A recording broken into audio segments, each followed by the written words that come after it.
Jangan lupa untuk subscribe dan nyalakan lonceng notifikasinya. Panglima TNI Jenderal Andika Perkasa mengeluarkan aturan baru terkait prosedur pemanggilan prajurit TNI oleh aparat penegak hukum. Dengan aturan ini, Polri, KPK, Kejaksaan Agung, dan penegak hukum lainnya tidak bisa lagi sembarangan memanggil anggota TNI.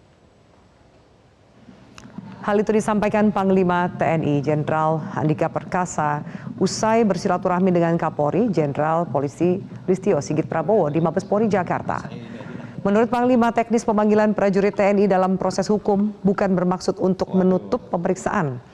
Sebab aturan baru yang diteken pada 5 November 2021 itu sendiri telah sesuai mekanisme serta diatur undang-undang. Dalam aturan baru tersebut, pemanggilan yang dilakukan Polri, KPK, Kejaksaan Agung maupun penegak hukum lain kepada prajurit TNI terkait peristiwa hukum harus melalui komandan atau kepala satuan.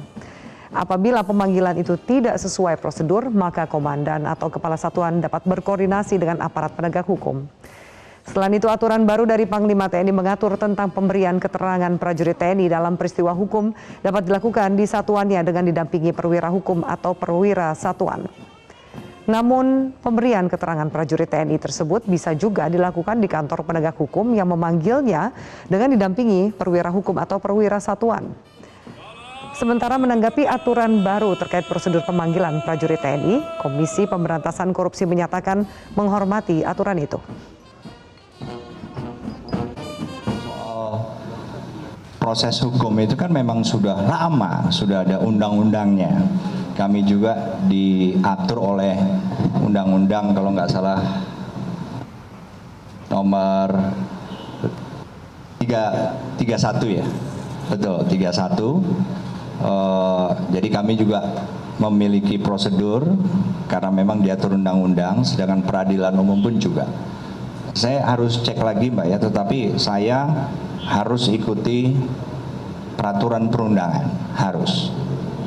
Jadi mekanisme soal pemanggilan segala macam itu soal teknis saja, tetapi ya kalau memang diperlukan, kan selama ini juga sudah berlangsung, sudah berlangsung dan ada mekanismenya, dan sama sekali bukan berarti kita menutup pemeriksaan yang enggak, sama sekali enggak. Tentu KPK menghormati aturan mengenai mekanisme dan prosedur di internal TNI dimaksud.